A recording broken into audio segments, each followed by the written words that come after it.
नमस्कार, मैं हूं अनुजा और स्वागत है आप सभी का वीडियोस की सीरीज में। क्या आप जानते हैं कि देश में श्री रामचंद्र जी का एक ऐसा मंदिर है जहां श्री राम जी की पूजा भगवान के तौर पर नहीं बल्कि राजा के रूप में की जाती है। दुनिया का एक लौता मंदिर जहां राजा राम को दिन में 4 बार गार्ड ऑफ ऑनर दिया जाता है। हम बात कर रहे हैं मध्य प्रदेश के टीकमगढ़ जिले में स्थित प्रसिद्ध धार्मिक स्थल ओरछा की। यहाँ श्री राम भगवान के रूप में नहीं बल्कि राजा के रूप में पूजे जाते हैं। यहाँ राजा राम को सूर्योदय के उपरांत और सूर्यास्त के पश्चात सलामी दी जाती है।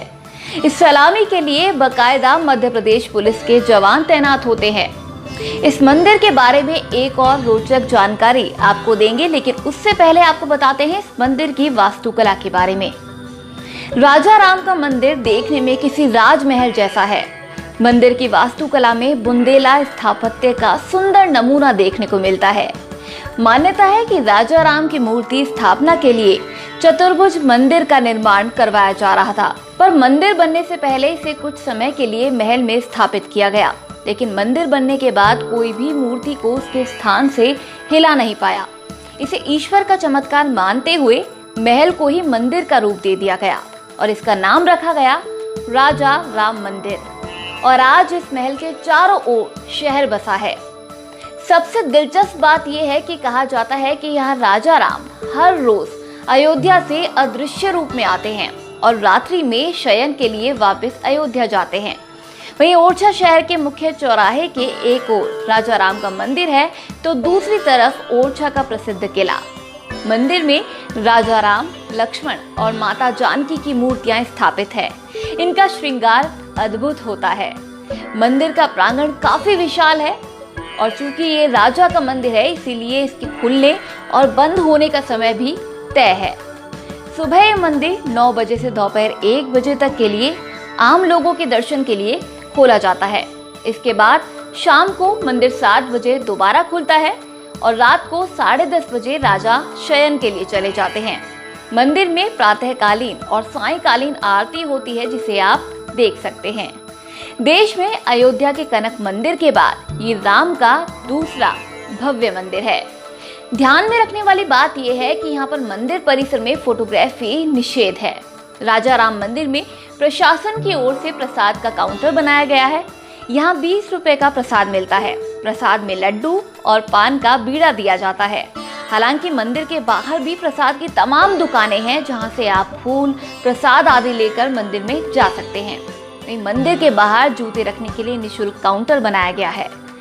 राजा राम के मंदिर के अंदर बेल्ट लगाकर नहीं जा सकते और इसके पीछे बड़ा रोचक तर्क दिया जाता है कि राजा के दरबार में कमर कसकर नहीं जाया जा सकता है।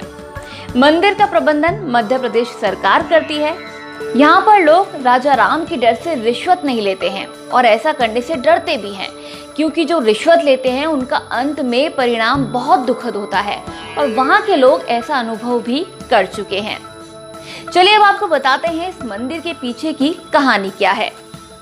कहा यह जाता है कि संवत 1600 में तत्कालीन बुंदेला शासक महाराजा मधुकर शाह की पत्नी महारानी कुंवरी गणेश राजा राम को अयोध्या से ओरछा लाई थी। एक दिन ओरछा नरेश मधुकर शाह ने अपनी पत्नी गणेश कुंवरी से कृष्ण उपासना के इरादे से वृंदावन चलने के लिए कहा, लेकिन रानी तो राम की भक्त थी। उन्होंने वृंदावन जाने से साफ मना कर दिया। गुस्से में आकर राजा ने उनसे कहा कि तुम इतनी राम भक्त हो तो जाकर अपने राम को ओरछा ले आओ। रानी ने अयोध्या पहुंचकर सरयू नदी के किनारे लक्ष्मण किले के पास अपनी कुटी बनाकर साधना शुरू कर दी और इन्हीं दिनों संत शिरोमणि तुलसीदास भी अयोध्या में साधनारत थे। संत से आशीर्वाद पाकर रानी की आराधना और दृढ़ होती गई, लेकिन रानी को कई महीनों तक राजा राम के दर्शन नहीं हुए। वो निराश होकर अपने प्राण त्यागने के लिए सरयू की मझधार में कूद पड़ी। यहीं जल की अतल गहराइयों में उन्हें राजा राम के दर्शन हुए। रानी ने उनसे ओरछा चलने का आग्रह किया। तब उस वक्त मर्यादा पुरुषोत्तम श्री राम ने शर्त रखी थी कि वे ओरछा तभी जाएंगे जब इलाके में उन्हीं की सत्ता रहे और राजशाही पूरी तरह से खत्म हो जाए, और महारानी ने इस शर्त को स्वीकार कर लिया। तब महाराजा शाह ने ओरछा में रामराज की स्थापना की थी, जो आज भी कायम है। राजा राम के मंदिर की मूर्तियों के बारे में कहा जाता है कि ये अयोध्या से लाई गई हैं और राजा राम मंदिर में रामनवमी बड़े ही धूमधाम से बड़े त्योहार के रूप में मनाई जाती है। तो कैसी लगी आपको ये जानकारी?